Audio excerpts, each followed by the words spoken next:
আল্লাহ, দুনিয়াতে আসছিলাম পবিত্র হালাতে, আমার গায়ে কোনো স্পট ছিল না, চেহারার মধ্যে কোনো দাগ ছিল না। আজকে আয়নার সামনে দাঁড়াইলে বডির মধ্যে যেমন স্পট দেখতে পাই, ঠিক গুনাহের কারণে আমার আমল নামায় স্পটের অভাব নাই।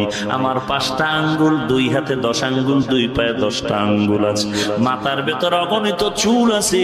এগুলো মিলাইয়া যদি একটা একটা করে গণনা করি, এই সংখ্যার থেকে আমার আমল নামায় গুনার স্পট বেশি হয়ে গেল। এক কথা, আমার গুনার কারণে আমার হাত না পাক, আমার জিহ্বা না পাক, চোখ না পাক, অন্তর না পাক। ও আল্লাহ, শয়তানের ধোকায় পড়ে করেছি, তুমি মাফ করে দাও। আল্লাহ তাআলা বলেন, বান্দা চোখের পানি ছেড়ে কান্না করো।